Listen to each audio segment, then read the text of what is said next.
Ricky Bateman, right, had an argument with his wife about naming a squirrel in their garden, right? So this squirrel's been coming up to the house every day, Ricky said, right? And he said, I think we should give it a name, like it's part of the family. Yeah. And his wife lost her temper and said, yes, it's got a name. It's a squirrel. Me and Gemma, we're all right. We're doing all right, considering we've been thrown back together. We're doing all right, and like, I think we're saving our arguments for when IKEA reopens. I think Gemma, she's got a great temperament, right? You can tell that about her. She's brilliant, right? But she thinks she shouldn't argue in front of the children. I mean, I don't agree with that, because if you don't, how do you know who's won? Sometimes they have something called the shrapnel argument. I don't know if you're aware of this, right? It's when your parents, like, you're disciplining your kids, but you'll get it in the neck. I don't know if you know, it's called a shrapnel argument, because you feel like you're safe from the blast, and the next minute, yeah. So I'll give you an example. We're having a go at my daughter for being untidy, and she's feral, man. She's absolutely grim. Lazy. She's so lazy. This is the exact quote. Funny you've said that. So I said, oh yeah, her room is a state, and Gemma said, yeah, she's so lazy. And she said, she's because she takes after you. So I was in the argument. I was like in the power position, yeah, Olivia, and I ended up getting it back on me. And this is the best thing. Olivia turned around and went, yeah, you as well, Daddy. So I get it. How's that even feasible? The shrapnel argument, people. The shrapnel argument. It's a real thing. It's more snidey, is our argument. Like, I'll give you an example. We could be on a plane, hurtling towards the earth in the crash position, right? Everyone doing their last goodbyes, right? People screaming and panicking, and Gemma would turn to me at that point and say, God, can't believe you're going to die in that jumper. That would be, I can't have that.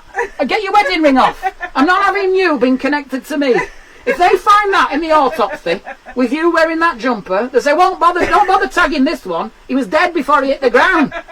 One thing I've noticed since quarantine, because I'm normally not home when going up to bed, right? I have to get to bed in pitch black often. I feel like a moth. Do you know what I mean? Getting over the cushions, the mountain of cushions. Oh, we've got these cushions on the bed. I'm sure it's the same for you. We call them scatter cushions. Their entire role is to go from the bed to the floor and back again. Continue. That's their whole existence. See, this is tragic that those cushions have done more travelling than I have. But here's what I've noticed. When we've started to go up to bed together, there's something called the quick night. Now, you're probably not aware of this. Gemma's already laughing, but she knows what's coming. She knows what's coming, right? Because this isn't jokes, this is real life. Right? Like the other night, like, we're both falling asleep. You know when you just go in like that? You just go in and you're nicely falling asleep like that. And the next thing I know, Gemma just sits bolt upright. She always slaps her legs. Right! That's me done! And she's gone. She's literally gone out the door. And I swear, as she goes up, she's opening every window and turning on every light, because it feels like I'm locking down Buckingham Palace. And by the time I get up to bed, I might as well get up again. It's pointless. We had a moment the other night, like, where we did nearly lose it, and because we went up to bed, we were all tired, we were brushing our teeth, and we just both you're both in that sort of zombie mode, aren't you, where you just want to get off to bed. And we walked in the bedroom and still had to make the bed. It's the worst situation, isn't it? I'd rather discover a dead body than that. And we were both just sat there. Just at first, I didn't even look. I just pointed. What's that? What's this? No, what's this? Should have done it earlier. What's this? And Gemma's always brilliant. She's like, come on.